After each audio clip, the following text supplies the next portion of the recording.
तो चलिए इस कहानी में उतरते हैं। वक्त था रात का एक बहुत ही अजीब समय, ठीक 12:47।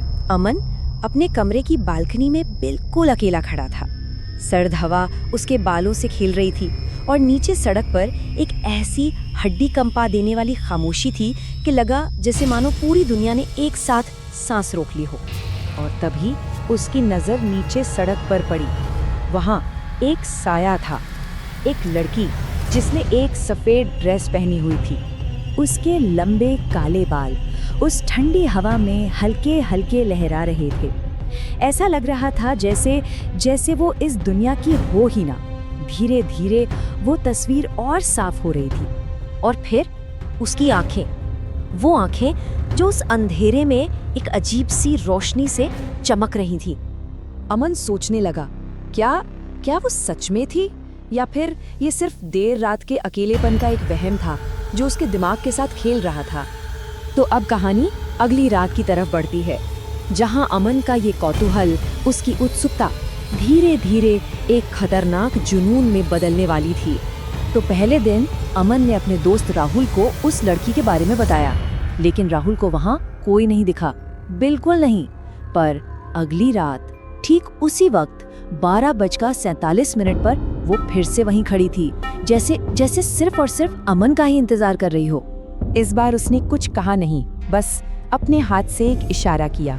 एक खामोश सा हुक्म था वो, नीचे आओ। और अमन वो खुद को रोक ही नहीं पाया।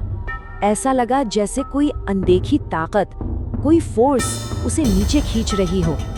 और जैसे जैसे वो नीचे उतर रहा था, सड़क की लाइटें अजीब तरह से टिमटिमाने लगी और फिर एक एक करके बंद हो गई। ये उनकी पहली आमने सामने की मुलाकात थी और यहाँ कुछ बहुत ही अजीब महसूस होने वाला था। वो लड़की ठीक उसके सामने खड़ी थी और उसने एक हल्की सी सरसराती हुई आवाज में कहा, तुम मुझे देख सकते हो, इसीलिए तुम मुझे पसंद हो। अमन ने जैसे ही उसका हाथ छुआ, एक बर्फीली ठंडक उसकी रगों में दौड़ गई। उसका हाथ किसी इंसान का हाथ नहीं था, वो बर्फ जैसा था। और उसके इतना करीब आते ही ना, हवा में अचानक एक ऐसी ठंडक घुल गई जो हड्डियों तक चुभ रही थी। ये साफ था वो किसी का इंतजार कर रही थी, किसी ऐसे का जो उसे देख सके। और अब कहानी अपने उस मोड़ पर आ चुकी थी जहां अमन की घबराहट, उसकी उलझन हद से ज्यादा बढ़ने वाली थी, जहां हकीकत एक वहम में बदलने वाली थी। ठीक तभी अमन का फोन वाइब्रेट हुआ। मैसेज था उसके दोस्त राहुल का। लिखा था, भाई तू कहाँ है, तू तो रूम में सो रहा है। ये पढ़ते ही अमन का खून जैसे जम सा गया। अगर वो अपने कमरे में सो रहा है तो फिर यहाँ इस अंधेरी सुनसान सड़क पर इस लड़की के सामने ये कौन खड़ा है।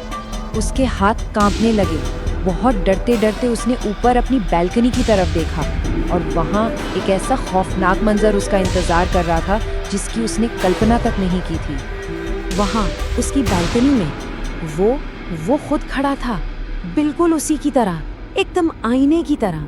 एक साया जो बिल्कुल शांत खड़ा नीचे सड़क पर खड़े अमन को घूर रहा था।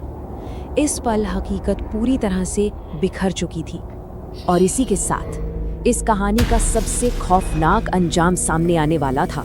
अब उस लड़की का असली मकसद बिल्कुल साफ होने वाला था। वो लड़की धीरे से उसके पास आई और बिल्कुल उसके कान में सरसराते हुए बोली, अब तुम भी दो जगह हो, अब तुम मेरे हो।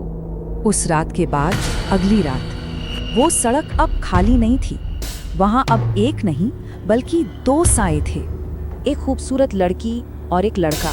दोनों अब हमेशा के लिए उस सड़क का हिस्सा बन गए थे। ऐसे साए जो अब सिर्फ उन कुछ लोगों को ही दिखते हैं जो आधी रात को अकेले होते हैं।